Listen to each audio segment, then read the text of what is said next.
Hi hello ಎಲ್ಲರಿಗೂ ನಮಸ್ಕಾರ. ನಾನು ನಿಮ್ಮ ಅನಾಮಿಕಾ ಅನು. ಅಭಿವ್ಯಕ್ತಿ ಕಥಾಲೋಕಕ್ಕೆ ಸ್ವಾಗತ. ಇನ್ನೂ ಯಾರೆಲ್ಲ ಈ ಚಾನಲ್ಗೆ ಸಬ್ಸ್ಕ್ರೈಬ್ ಆಗಿಲ್ಲ, ದಯವಿಟ್ಟು ಸಬ್ಸ್ಕ್ರೈಬ್ ಮಾಡಿಕೊಂಡು ಪ್ರೋತ್ಸಾಹ ನೀಡಿ. ಇಲ್ಲಿ ಪ್ರಸಾರವಾಗುವ ಕಥೆಗಳನ್ನು ಕೇಳಿ ನಿಮಗೆ ಇಷ್ಟವಾದರೆ ಲೈಕ್ ಕೊಟ್ಟು ಕಮೆಂಟ್ ಮಾಡಿ ಹೆಚ್ಚು ಹೆಚ್ಚು ಶೇರ್ ಮಾಡುವುದರ ಮೂಲಕ ನಮಗೆ ಮತ್ತಷ್ಟು ಪ್ರೋತ್ಸಾಹ ನೀಡೋದನ್ನು ಮರಿಬೇಡಿ. ಬಾಳದೋಣಿಯಲ್ಲಿ ಕಥೆಯ 22ನೇ ಅಧ್ಯಾಯವನ್ನು ನೀವೆಲ್ಲರೂ ಕೇಳಿ ಆನಂದಿಸಿದ್ದೀರಾ ಅಂತ ಭಾವಿಸ್ತೇನೆ. ಹಾಗಾದರೆ 23ನೇ ಅಧ್ಯಾಯವನ್ನು ಶುರು ಮಾಡೋಣ. ನನ್ನ ತಮ್ಮಂಗೆ ನಾನು ಹೇಳೋದು ಗೊತ್ತು. ಪ್ರಮೀಳಾ ಮತ್ತೊಮ್ಮೆ ಹೇಳಿದಾಗ ಜಯಶೀಲಾಗೆ ಆಡಲು 1000 ಮಾತುಗಳಿದ್ರೂ ಮೌನಕ್ಕೆ ಶರಣಾದರೆ ವಿನಃ ಅಲ್ಲಿಂದ ಕಾಲು ತೆಗಿಲಿಲ್ಲ. ಪ್ರಮೀಳಾ ನೇರವಾಗಿ ಹೇಳಿದ ಮೇಲೆ ತೇಜನಿಗೆ ಅಲ್ಲಿರೋದಕ್ಕೆ ಮನಸ್ಸಾಗಲಿಲ್ಲ. ಅಮ್ಮ ಅಲ್ಲಿಂದ ಹೊರಡದೇ ಇದ್ದರೂ ಬಲವಂತವಾಗಿ ನಿಂತ. ಅಲ್ಲದೆ ಪ್ರಾಣ ಸ್ನೇಹಿತನನ್ನು ಬಿಟ್ಟು ಹೋಗ್ಲಾಕೆ ಆಗಲಿಲ್ಲ. ಅದೇನು ಹೇಳ್ತೀಯ, ನನ್ನ ಎದುರಿಗೆ ಹೇಳು.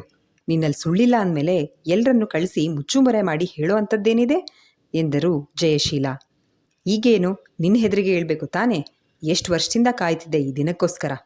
ಪ್ರಮೀಳಾ ಮನೆಯೊಳಗೆ ಹೋಗ್ತಾ ಧ್ವನಿ ಏರಿಸಿ ಹೇಳಿದರು. ನಾನು ಕಾಯ್ತಿದ್ನೋ ನೀನು ಕಾಯ್ತಿದ್ದೋ? ಭ್ರಮರಾಂಬ ಅಮ್ಮನವರೇ ಕಾಯ್ತಿದ್ರೋ? ಅದು ಬೇಡ, ಈಗ ಪಾರ್ಥಂಗೆ ಸತ್ಯ ಬೇಕು, ಹೇಳು ಎಂದರು ಜಯಶೀಲ ಹಠ ಬಿಡದೆ ತಾವು ಮನೆಯೊಳಗೆ ಹೋಗ್ತಾ. ಪಾರ್ಥ, ನಿನಗೆ ಈ ಅಕ್ಕನ ಮೇಲೆ ನಂಬಿಕೆ ಇದೆ ಅಲ್ವಾ? ನಾನೇನೇ ಮಾಡಿದ್ದೀನಿ ಅಂದರೂ ಅದಕ್ಕೊಂದು ಬಲವಾದ ಕಾರಣ ಇರುತ್ತೆ. ಹೌದು, ನೀನು ಈ ಮನೆ ಮಗ, ನಾನು ಮಗಳು. ಆದರೆ ನಾನು ಅದನ್ನು ಮುಚ್ಚಿಟ್ಟಿದ್ದಕ್ಕೆ ಇಷ್ಟು ವರ್ಷ ಯಾಕೆ ಅಂದರೆ ನಿನ್ನ ಪ್ರಾಣಕ್ಕೆ ಕಂಟಕ ಇತ್ತು, ಶತ್ರುಗಳಿಂದ ತೊಂದರೆ ಇತ್ತು, ಅದಕ್ಕೆ ಮುಚ್ಚಿಟ್ಟಿದ್ದೆ. ಈಗ ನೀನು ದೊಡ್ಡವನಾಗಿದ್ದೀಯಾ, ಮೇಜರ್ ಆಗಿದ್ದೀಯಾ ಎಂದರು ಪ್ರಮೀಳಾ. ಅಕ್ಕ, ನಾನು ನಿನಗೆ ಹೇಳಿದೆ, ಅಪ್ಪ ಅಮ್ಮನ ಹುಡ್ಕೋಕ್ಕೆ ಪ್ರಯತ್ನ ಪಟ್ಟಿದ್ದು ನಿಜ. ಹಾಗಂತ ನಿನ್ನ ಮೇಲೆ ನಂಬಿಕೆ ಇಲ್ಲ ಅಂತ ಯಾವಾಗ ಹೇಳಿದೆ ಎಂದು ಪಾರ್ಥಕ್ಕೆ ಹೇಳಿದರೆ, ಪಾರ್ಥ ಅವರು ಜಾಸ್ತಿನೇ ನಂಬ್ತಾ ಇದ್ದಾರೆ. ಇವರಿಷ್ಟು ಸಾಫ್ಟ್ ಆಗಿದ್ರೆ ಸತ್ಯ ಗೊತ್ತಾಗಲ್ಲ. ಗಾಯನ ಎಂದುಕೊಂಡಳಾದರೂ ಮಾತನಾಡುವಂತಿಲ್ಲ ಅವಳು. ಲೋ ದಾಮೋದರ, ಇನ್ನೂ ಎಷ್ಟು ದಿನ ಅಂತ ಈ ಕೋಪ ತಾಪ ಎಲ್ಲ ಮುಂದುವರಿಸ್ಕೊಂಡು ಹೋಗ್ತಿರೋ? ಇರೋಳೊಬ್ಳು ಮಗಳು, ಏನೋ ಆಗಿದ್ದಾಗೋಯ್ತು, ಒಂದು ಫೋನ್ ಆದರೂ ಮಾಡಿ ಮಾತಾಡಿಸ್ರೋ. ನನ್ನ ಹತ್ರ ಮೊಬೈಲ್ ಇದ್ದಿದ್ರೆ ನಾನಾದರೂ ಮಾತಾಡಿಸ್ತಿದ್ದೆ.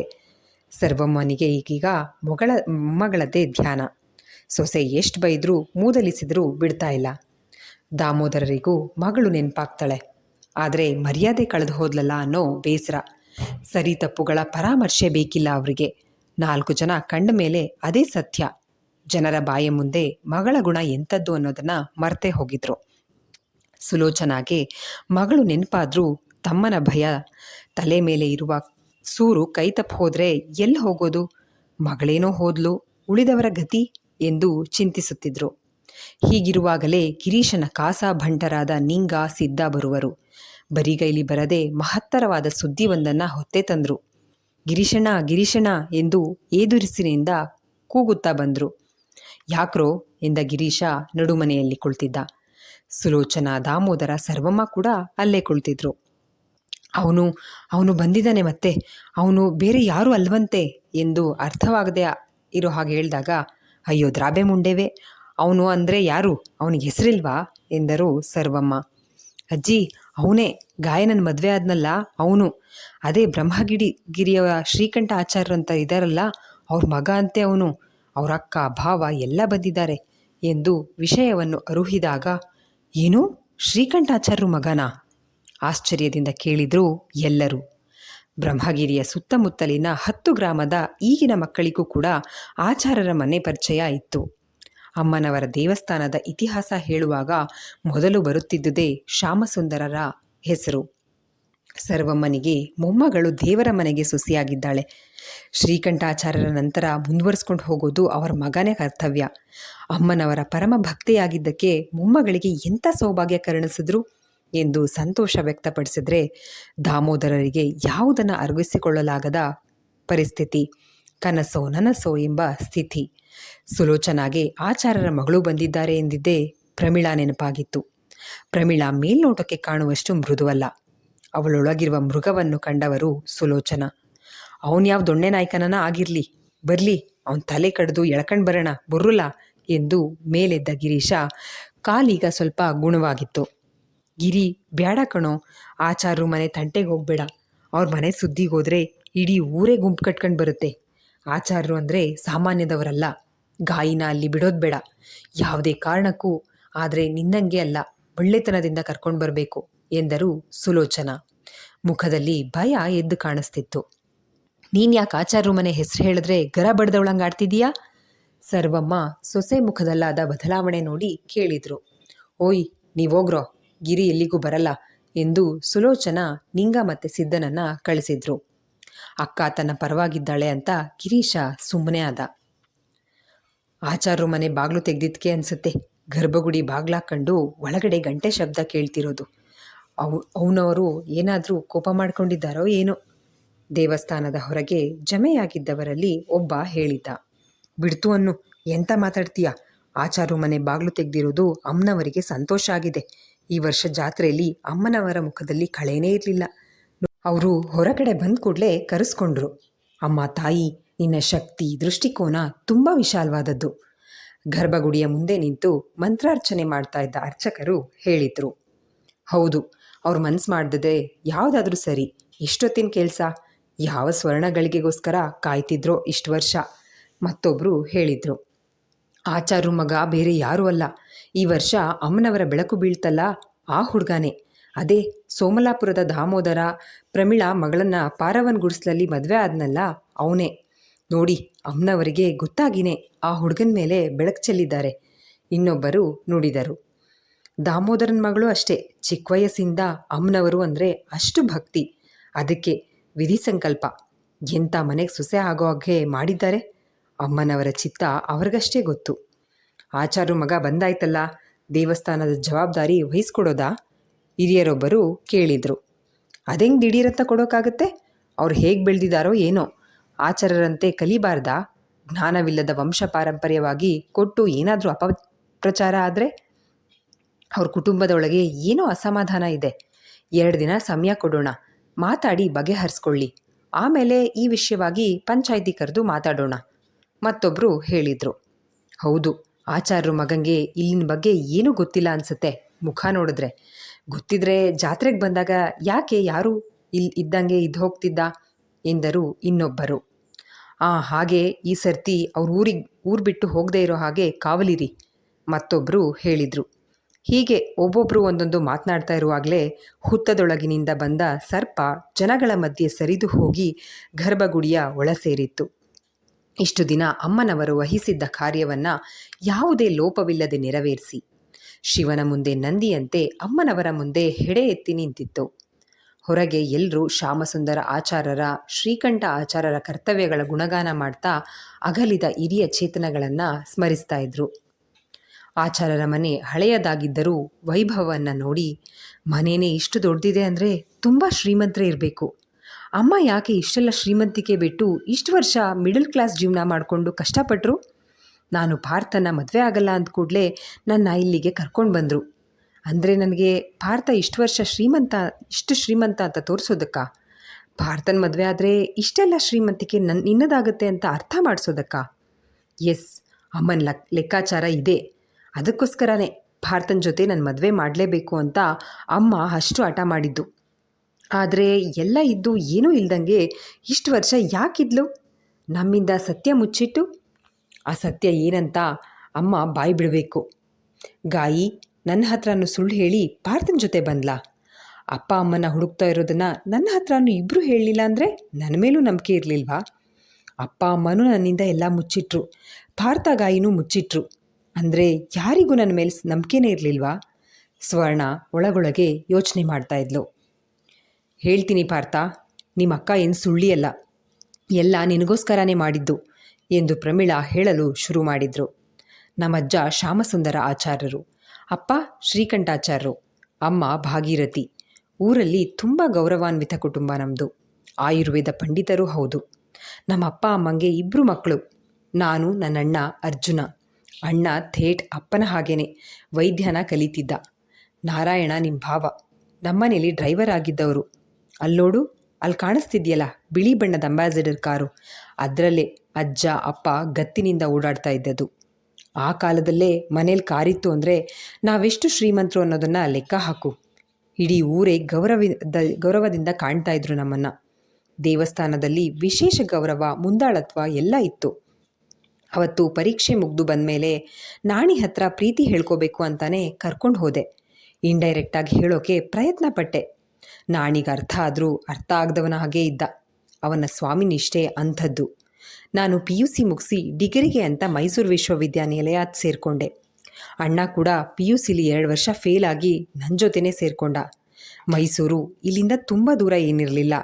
ಮನೆಯಲ್ಲಿ ಕಾರು ಬೈಕು ಇದ್ದಿದ್ದರಿಂದ, ಅಲ್ಲದೆ ಅಜ್ಜ ತುಂಬ ಮಡಿ ಆಚಾರವಂತರು.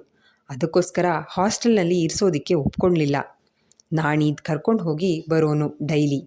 ಇಲ್ಲಿಂದ 1 ಗಂಟೆ ಪ್ರಯಾಣ ಅಷ್ಟೇ ಮೈಸೂರು. ನಾಣಿಗೆ ನನ್ನ ಮೇಲೆ ಪ್ರೀತಿ ಇದ್ದರೂ ಹೇಳ್ಕೊತಾ ಇರಲಿಲ್ಲ. ನಾನು ಬಲವಂತ ಮಾಡೋದು ಬಿಡಲಿಲ್ಲ. ಆ ದಿನಗಳು ಎಷ್ಟು ಸುಂದರವಾಗಿದ್ವು ಗೊತ್ತಾ ಎನ್ನುತ್ತಾ ಪ್ರಮೀಳಾ ಎಲ್ಲರಿಗೂ ಹೇಳುತ್ತಾ ತಾವು ಕೂಡ ಆ ನೆನಪಿನ ದಿನಗಳ ನೆನಪಿಗೆ ಜಾರಿದ್ರು. ಪ್ರಮೀ ಗೌರಿ ಗಣೇಶ ಹಬ್ಬ ಬರ್ತಿದೆ ಕಣೆ. ಚತುರ್ಥಿಗೆ ತಿಂಡಿಗಳನ್ನು ಮಾಡಬೇಕು ಈ ಭಾನುವಾರ. ಸ್ವಲ್ಪ ಸಹಾಯ ಮಾಡೆ. ಭಾಗೀರಥಿ ಅಡುಗೆ ಮನೆಯಿಂದಲೇ ಮಗಳಿಗೆ ಕೂಗಿದ್ರು. ಅಮ್ಮ, ಭಾನುವಾರ ಸ್ಪೆಷಲ್ ಕ್ಲಾಸ್ ಇದೆ, ಆಗಲ್ಲ. ಅಮ್ಮ ಮಾಡಿಟ್ಟಿದ್ದ ಕೋಡುಬಳೆ ತಿನ್ನುತ್ತಾ ಹೇಳುವಳು ಪ್ರಮೀಳಾ. ಮನೆಯಲ್ಲಿ ಕಿರಿಮಗಳೆಂದು ಅಜ್ಜ, ಅಪ್ಪ, ಅಣ್ಣ ಎಲ್ಲರಿಗೂ ಒಂದು ಹಿಡಿ ಹೆಚ್ಚೇ ಪ್ರೀತಿ. ಗದರುವುದೆಂದರೆ ಭಾಗೀರಥಿ ಮಾತ್ರ. ಅಮ್ಮ, ಅವಳನ್ನೇನ ಕೇಳ್ತೀಯಾ? ನಾನೇ ಸಹಾಯ ಮಾಡ್ತೀನಿ, ಹಿಟ್ಟು ತಯಾರಿ ಮಾಡ್ಕೊಂಡಿರು. ಅರ್ಜುನ ಹೇಳಿದ್ರೆ, ಅಮ್ಮೋರೇ, ಅಜ್ಜಯ್ಯಂಗೆ ಮಿಲ್ಗೆ ಹಾಕ್ಸಂಗಿಲ್ವಲ್ಲ, ಅಕ್ಕಿ ಹುರಿದು ತಯಾರಿ ಮಾಡಿ, ನಾನು ಬೀಸ್ಕೊಡ್ತೀನಿ ಕಲ್ಲಲ್ಲಿ. ನಾರಾಯಣ ಹೇಳುವನು. ಗಂಡ್ಮಕ್ಳು ಅಡುಗೆ ಮನೆ ಕೆಲಸ ಮಾಡೋದು ಬೇಡ, ನನ್ನ ಸಹಾಯಕ್ಕೆ ಯಾರಾದರೂ ಹೆಂಗಸ್ರನ್ನ ಕರ್ಕೊಂಡು ಮಾಡ್ತೀನಿ. ಅರ್ಜುನ, ನಿನ್ನ ಮಾವನವ್ರ ಹತ್ರ ಇವ್ರ ಹತ್ರ ಕಲಿಯೋದು ಬೇಕಾದಷ್ಟಿದೆ, ಆ ಕಡೆ ಗಮನ ಕೊಡು. ನಾಣಿ, ನೀನು ಗಣೇಶನ್ ಮಾಡಿಕೊಡು ಸಾಕು ಎನ್ನುತ್ತಾ ಭಾಗೀರಥಮ್ಮ ತಮ್ಮ ಕೆಲಸದ ಕಡೆ ಗಮನ ಹರಿಸುವರು. ವೈದ್ಯಕ್ಕೆಂದು ಶಾಸ್ತ್ರ ಕೇಳಲೆಂದು ದಿನಂಪ್ರತಿ ಮನೆಗೆ ಬಂದು ಹೋಗುವ ಜನರೇನೂ ಕಡಿಮೆ ಇರಲಿಲ್ಲ. ಬಂದವ್ರಿಗೆಲ್ಲ ಊಟ, ತಿಂಡಿ, ಸಂಧ್ಯಾ ವಂದನೆ, ಮಡಿ ಎಲ್ಲದಕ್ಕೂ ವ್ಯವಸ್ಥೆ ಮಾಡಬೇಕಿತ್ತು. ವೈದ್ಯಕ್ಕೆಂದು ಬಂದವರಿಗೆ ಸಪ್ಪೆ, ಪಥ್ಯದೂಟ, ಗಂಜಿ ಏನೇ ಬೇಕಾದರೂ ಭಾಗೀರಥಮ್ಮನೇ ಮಾಡಿಕೊಡ್ತಾಯಿದ್ರು. ಜೊತೆಗೆ ಮನೆಯವರ ಊಟೋಪಚಾರ, ಕಾಲೇಜಿಗೆ ಹೋಗುವ ಮಕ್ಕಳು, ಮಾವ, ಪತಿಯ ಮಡಿ ವಿಚಾರ ಎಲ್ಲವನ್ನೂ ಚಕಚಕನೆ ನಿಭಾಯಿಸ್ತಾ ಇದ್ರು ಭಾಗೀರಥಿ. ಸೀಮೆ ಎಣ್ಣೆ ಸ್ಟವ್ ಇದ್ರೂ ಸೌದೆ ಒಲೆ ಸದಾ ಉರಿಯುತ್ತಲೇ ಇರ್ತಿತ್ತು. ಆ ಒಲೆ ತಣ್ಣಗಾದದ್ದೇ ಇಲ್ವೇನೋ. ಕಾಸೆ ಸೀರೆ ಉಟ್ಟು, ಕಾಲಿಗೆ ಬೆಳ್ಳಿ ಕಡಗ ಹಾಕ್ಕೊಂಡು, ಮೂಗಲ್ಲಿ ಬೇಸರಿ, ಹಣೆಯಲ್ಲಿ ಕಾಸಗಲ ಕುಂಕುಮ, ತಲೆಯಲ್ಲಿ ಯಾವಾಗಲೂ ಮಲ್ಲಿಗೆ, ಅರಿಶಿಣ ಹಚ್ಚಿದ ಕೆನ್ನೆ, ಗಾಜಿನ ಬಳೆಗಳನ್ನು ತೊಟ್ಕೊಂಡ ಭಾಗೀರಥಮ್ಮ ಮನೆ ತುಂಬ ಓಡಾಡ್ತಾ ಇದ್ರೆ ಸಾಕ್ಷಾತ್ ಭ್ರಮರಾಂಬ ಅಮ್ಮನವರೇ ಮನೆ ತುಂಬ ಓಡಾಡ್ತಿದ್ದಾರೇನೋ ಅನ್ನೋ ಹಾಗೆ ಭಾಸವಾಗ್ತಾ ಇತ್ತು. ಭಾಗೀರಥಮ್ಮನ ಅಡುಗೆ ಮನೆಯಲ್ಲಿ ಒಂದು ವೈದ್ಯಲೋಕವಿತ್ತು. ಶಿಸ್ತುಬದ್ಧ ಅಡುಗೆಯನ್ನೇ ಮಾಡ್ತಿದ್ದಿದ್ದು ಅವರು. ಅದ್ಧೂರಿಯಾಗಿ ಸ್ವರ್ಣ ಗೌರಿ ವ್ರತ ಮಾಡಿ ಬ್ರಹ್ಮಗಿರಿಯ ಮುತ್ತೈದೆಯರನ್ನೆಲ್ಲ ಕರೆದು ಕುಂಕುಮಕ್ಕೆ ಪ್ರಮೀಳಾ ಅಮ್ಮನ ಸೀರೆಯಲ್ಲಿ ಹೊಲೆಸಿದ ಲಂಗಾದಾವಣಿ ಉಟ್ಟು ನಾಗರಬಿಲ್ಲೆ ಹಾಕಿ ಜಡೆ ಹಾಕ್ಕೊಂಡು ಬಂದ ಮುತ್ತೈದೆಯರಿಗೆಲ್ಲ ಕುಂಕುಮ ಕೊಡ್ತಾ ಮನೆ ತುಂಬ ಓಡಾಡ್ತಾ ಇದ್ರೆ ಪುಟ್ಟ ಗೌರಿ ಅಂತ ಇದ್ರು ಎಲ್ಲರೂ. ಗಣೇಶನ ಹಬ್ಬದ ದಿನ ಅರ್ಜುನ, ನಾರಾಯಣನದ್ದೇ ಉಸ್ತುವಾರಿ ಎಲ್ಲ. ಆರತಿ ಮಾಡಿ ಗಣೇಶನನ್ನ ಮನೆಯೊಳಗೆ ಕರ್ಕೊಂಡ್ರೆ ಅಲಂಕಾರವನ್ನು ಅವರೇ ಮಾಡ್ತಾಯಿದ್ರು. 9 ದಿನ ಮನೆಯಲ್ಲಿಟ್ಟು ಪ್ರತಿದಿನ ನೈವೇದ್ಯಕ್ಕೊಂದು ಒಂದೊಂದು ರೀತಿಯ ತಿಂಡಿಗಳನ್ನು ಮಾಡ್ತಿದ್ರು ಗಣಪತಿ ಬಪ್ಪನಿಗಾಗಿ. 9 ದಿನಗಳ ನಂತರ ಬ್ರಹ್ಮಗಿರಿಯಲ್ಲಿ ಕೂರಿಸಿದ ಗಣಪತಿ ವಿಸರ್ಜನೆಯನ್ನು ಕೂಡ ಅದ್ಧೂರಿಯಾಗಿ ಮಾಡ್ತಾಯಿದ್ರು ಯುವಕರ ಸಂಘದವರು. ಅರ್ಜುನನೇ ಯುವಕರ ಸಂಘದ ಮುಖ್ಯಸ್ಥ ಕೂಡ. ಆ ದಿನ ರಂಗೋಲಿ ಸ್ಪರ್ಧೆ, ಮಕ್ಕಳಿಗೆ ಆಟೋಟ ಸ್ಪರ್ಧೆಗಳನ್ನೆಲ್ಲ ಮಾಡಿ ಬಹುಮಾನ ಕೊಟ್ಟು ಟ್ರ್ಯಾಕ್ಟರ್ ಮೇಲೆ ಎಲ್ಲ ಗಣಪತಿ ಮೂರ್ತಿಗಳನ್ನು ಪ್ರತಿಷ್ಠಾಪನೆ ಮಾಡಿ ಊರು ತುಂಬ ಮೆರವಣಿಗೆ ಮಾಡ್ತಾ ಬಣ್ಣದಾಟ ಆಡುತ್ತಾ ಬ್ರಹ್ಮಗಿರಿಯ ದೊಡ್ಡ ಕೆರೆಯಲ್ಲಿ ವಿಸರ್ಜನೆ ಮಾಡಿ ಹುಡುಗರೆಲ್ಲ ಗಂಟಗಟ್ಟಲೆ ಅಲ್ಲೇ ಈಜಾಡ್ತಾ ಇದ್ರು. ಈ ವರ್ಷವೂ ಕೂಡ ಅದೇ ರೀತಿ ಗಣಪತಿ ವಿಸರ್ಜನೆ ಮುಗಿಸಿ ಮರುದಿನ ಭಾನುವಾರ ಆಗಿದ್ದರಿಂದ ಅರ್ಜುನ ಕಾಲೇಜಿನ ಹಾಸ್ಟೆಲ್ ಹುಡುಗರು ಸೇರಿ ಇಟ್ಟಿದ್ದ ಗಣಪತಿ ವಿಸರ್ಜನೆಗೆ ಅಂತ ಹೋಗಿದ್ದ. ಶ್ಯಾಮಸುಂದರ ಆಚಾರ್ಯರು, ಶ್ರೀಕಂಠ ಆಚಾರ್ಯರು ಅಂದು ಬಿಡುವಾಗಿದ್ರೇನೋ ಅಪ್ಪ ಮಗ ಇಬ್ಬರು ಮಾತನಾಡ್ತಾ ಕುಳಿತಿದ್ರು. ಇಬ್ಬರಿಗೂ ಕುಡಿಯಲು ಪಾನಕ ತಂದ ಭಾಗೀರಥಿ ಎಂದು ಮಾವನ ಎದುರು ಧ್ವನಿ ಏರಿಸಿ ಮಾತನಾಡಿದವರಲ್ಲ. ಮಾವಯ್ಯ, ಒಂದು ವಿಷಯ ಹೇಳಬೇಕಿತ್ತು ನಿಮ್ಮ ಹತ್ರ ಎಂದರು ಮಾತನಾಡಲು ಅಪ್ಪಣೆ ಕೋರುವಂತೆ. ಹೇಳ್ತಾಯಿ, ಅದಕ್ಯಾಕೆ ಇಷ್ಟು ಹಿಂಜರಿತೀಯಾ ಎಂದರು ಶ್ಯಾಮಸುಂದರರು. ಮಾವಯ್ಯ, ಪ್ರಮೀಳಂಗೆ ಈ ಕಾರ್ತಿಕ ಬಂದರೆ 19 ತುಂಬಿ 20ಕ್ಕೆ ಬೀಳುತ್ತೆ. ಬೆಳೆದ ಮಗಳು, ಸೆರಗಲ್ ಕಟ್ಕೊಂಡಿರೋ ಕೆಂಡ ಎರಡೂ ಒಂದೇ. ನಿಮ್ಮೆಲ್ರಿಗೂ ಅವಳಿನ್ನೂ ಚಿಕ್ಕ ಮಗಳು. ಅವಳು ದೊಡ್ಡವಳಾಗಿದ್ದಾಳೆ ಅನಿಸೋದೇ ಇಲ್ಲ. ನಮ್ಮ ಮಗಳು ನಮಗೆ ಭಾರ ಅಲ್ಲ, ಹಾಗಂತ ಎಷ್ಟು ದಿನ ಇಟ್ಕೊಳ್ಳೋದಕ್ಕಾಗತ್ತೆ ಹೇಳಿ ಎಂದಾಗ, ಆಯ್ತು ತಗೋ, ಆಚಾರ್ಯ ಮನೆ ಸಂಬಂಧ ಅಂದರೆ ಗಂಡುಗಳು ಮನೆ ಮುಂದೆ ಸರದಿ ಸಾಲಿನಲ್ಲಿ ನಿಂತ್ಕೋತಾರೆ. ಆದರೆ ನಮ್ಮ ಮಗಳಿಗೆ ಸೂಕ್ತ ಗಂಡನ್ನು ಹುಡ್ಕೋಣ. ಹೆತ್ತ ತಾಯಿಯಾಗಿ ನಿನ್ನ ಚಿಂತೆ ನಮಗೆ ಅರ್ಥ ಆಗ್ತಿದೆ ಎಂದು ಪ್ರಮೀಳಾ ಮದುವೆ ಮಾಡೋದಕ್ಕೆ ಹಸಿರು ಬಾವುಟ ತೋರಿಸಿದ್ರೆ ಭಾಗೀರಥಮ್ಮನಿಗೆ ಸಮಾಧಾನವಾಗಿತ್ತು. ಅಂಗಳದಲ್ಲಿ ಇದ್ದ ಕಾರು ಒರೆಸ್ತಿದ್ದ ನಾರಾಯಣನಿಗೆ ಮಾತುಗಳು ಸ್ಪಷ್ಟವಾಗಿ ಕೇಳಿಸಿತ್ತು. ನಿಜ, ಯಜಮಾನ್ರು ಅವ್ರ ಘನತೆಗೆ ತಕ್ಕಂಥ ಸಂಬಂಧ ಹುಡುಕಿ ಮದುವೆ ಮಾಡಿ ಕಳಿಸೋದೇ ಸರಿ. ಈ ಕೆಲಸ ಆದಷ್ಟು ಬೇಗ ಆದರೆ ಒಳ್ಳೆಯದು ಎಂದುಕೊಂಡು ತನ್ನ ಕೆಲಸ ಮುಂದುವರೆಸಿದ್ದ. ಗೆಳತಿಯ ಮನೆಗೆಂದು ಹೋಗಿದ್ದ ಪ್ರಮೀಳಾಗೆ ಇದ್ಯಾವ ವಿಷಯವೂ ಗೊತ್ತಿಲ್ಲ. ಅಪರೂಪಕ್ಕೆ ಅಮ್ಮ ಹಬ್ಬಕ್ಕೆಂದುಕೊಂಡಿದ್ದ ಹೊಸ ಸೀರೆ ಉಟ್ಟು ಗೆಳತಿಯ ಮನೆಗೆ ಹೋಗಿದ್ದವಳು ಮನೆಗೆ ಬಂದಾಗ ಹಜಾರದಲ್ಲಿ ಕುಳಿತಿದ್ದ ಅಪ್ಪ ಮಗ ಇಬ್ಬರೂ ಪ್ರಮೀಳಾಳನ್ನು ನೋಡಿದ್ರು. ಸೀರೆ ಇಟ್ಟ ಪ್ರಮೀಳಾಳನ್ನು ನೋಡಿ ಭಾಗೀರಥಮ್ಮನ ಮಾತುಗಳು ಸತ್ಯ. ಬೆಳೆದು ದೊಡ್ಡೋಳಾಗಿದ್ದಾಳೆ ಮಗಳು, ಆದಷ್ಟು ಬೇಗ ಮದುವೆ ಮಾಡಬೇಕು ಎಂದು ಮತ್ತೊಮ್ಮೆ ಹೇಳ್ಕೊಂಡ್ರು. ಏನ್ರೀ, ನಾನು ಸ್ವಲ್ಪ ಬ್ರಹ್ಮಗಿರಿಗೆ ಹೋಗಿ ಬರ್ತೀನಿ. ಸುಲೋಚನಾ ದಾಮೋದರರಿಗೆ ಹೇಳಿದ್ರೆ, ಏನಕ್ಕ ಮಗಳು ದೊಡ್ಡ ಮನೆ ಸೊಸೆ ಆಗಿದ್ದಾಳೆ ಅಂತ ಪಕ್ಷ ಚೇಂಜ್ ಮಾಡಿರೋ ಹಾಗಿದೆ. ಮಗಳು ಅಳಿಯನ್ನು ಬೀಗ್ರನ್ನು ಮನೆಗೆ ಊಟಕ್ಕೆ ಕರೆಯೋಕ್ಕೆ ಹೋಗ್ತಿದ್ದೀಯೇನು? ಕಾಲಿಗೆ ಎಣ್ಣೆ ಹಚ್ಕೊಂಡು ಮಸಾಜ್ ಮಾಡ್ಕೊಳ್ತಿದ್ದ ಗಿರೀಶ ಕೇಳಿದ್ದ. ಗಿರೀಶ, ನಿನಗೆ ಸಮಾಧಾನವಾಗಿ ಇರು ಅಂತ ಹೇಳಿದ್ದೀನಲ್ವಾ? ಇರು ಅಷ್ಟೇ. ಎಷ್ಟಾದರೂ ಅವಳು ನಾನು ಹೆತ್ತ ಮಗಳು. ಹುತ್ತದಲ್ಲಿ ಅವಳಿರುವಾಗ ನಾನು ಹೇಗೆ ನೆಮ್ಮದಿಯಾಗಿರಲಿ ಎಂದರು ಸುಲೋಚನಾ. ಏ ಸುಲೋಚನಾ, ನಿನಗೇನಾಗಿದೆಯೇ? ಒಳ್ಳೆ ಮನೆತನಕ್ಕೆ ಸಿಕ್ಕಿರುವಾಗ ಮತ್ತ್ಯಾಕೆ ಚಿಂತೆ ಮಾಡ್ತೀಯಾ? ಮದುವೆ ಮುರಿಯೋ ಯೋಚನೆ ಯಾಕೆ? ಬುದ್ಧಿ ಇಲ್ವಾ ನಿನಗೆ? ಸರ್ವಮ್ಮ ಹೇಳಿದ್ರೆ, ಅತ್ತೆ, ದೊಡ್ಡೋರ ಮನೆಯಲ್ಲಿ ದೊಡ್ಡ ಸಮಸ್ಯೆಗಳೇ ಇರ್ತವೆ. ವಿಚಾರ ಮಾಡಿ. ಇಷ್ಟು ವರ್ಷ ಬರದೇ ಇದ್ದವರು ಇದ್ದಕ್ಕಿದ್ದಂಗೆ ಬಂದಿದ್ದಾರೆ ಅಂದರೆ ಕಾರಣ ಇಲ್ಲದೆ ಬಂದಿರ್ತಾರಾ? ಆ ಹುಡುಗ ಜಾತ್ರೆಯಲ್ಲಿ ಬಂದಾಗ ಆಚಾರ್ಯ ಮನೆ ಹುಡುಗ ಅಂತ ಒಂದು ಮಾತು ಹೇಳಲಿಲ್ಲ ಅಂದರೆ ಏನು ಕಾರಣ ಇರಬಹುದು? ಯೋಚನೆ ಮಾಡಿ ಎಂದರು ಸುಲೋಚನಾ. ನನಗಂತೂ ಏನು ಮಾಡಬೇಕು ತಿಳಿತಿಲ್ಲ. ಅವ್ವ, ನೀನು ಹೇಳ್ದಂಗೆ ಅವಳ ಮೇಲೆ ಅಮ್ಮನವರ ಬೆಳಕು ಬಿದ್ದಿದ್ದೇವೆ. ಅವಳ ಹಣೆ ಬರಹನೇ ಬದಲಾಗೋಯ್ತು. ಕಷ್ಟದ ಮೇಲೆ ಕಷ್ಟ.